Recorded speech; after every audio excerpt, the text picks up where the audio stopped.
কি রে phone মুও call দিচ্ছ কেন? শোনো না, একটা কথা জিজ্ঞেস করতাম। কল একবার কেটে দিছে, মানে আমি ব্যস্ত আছি, এটা বুঝো না? তো ব্যস্ত থাকলে কল ধরা যায় না? ফোন মুও কল দিচ্ছ কেন? 100 বার দিব, 1000 বার দিব, তোমার সমস্যা কি? আচ্ছা, কি বলো? একটা প্রশ্ন ছিল তোমার কাছে। তোমার এত প্রশ্ন জীবন আমার আর ভালো লাগতেছে না ভাই। মানে প্রশ্ন আমি করবো না তো তোমাকে, তুমি করবা যে আমাকে। ভুল বুঝো কেন সবসময়? কি কি প্রশ্ন?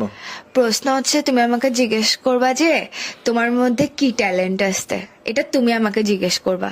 কি কি করতেছো কেন? তুমি আমাকে জিজ্ঞেস করবা যে তোমার মধ্যে কি ট্যালেন্ট আছে, এটা জিজ্ঞেস করবা যে কি আছে? কি আছে জিজ্ঞেস করতে বললে না তো, বলতেছি তোমার মধ্যে কি ট্যালেন্ট আছে এটা জিজ্ঞেস করতে বলছি। তো বলো। তো বলো কি? তুমি আমাকে জিজ্ঞেস করো না আগে, মানে ফোন দিদি ফাগল নাকি বেড়া? তুই আমাকে জিজ্ঞেস করবে যে তোমার মধ্যে কি ট্যালেন্ট আছে, সম্মান দিয়ে। কি তুমি আমাকে কি কি করতেছো কেন?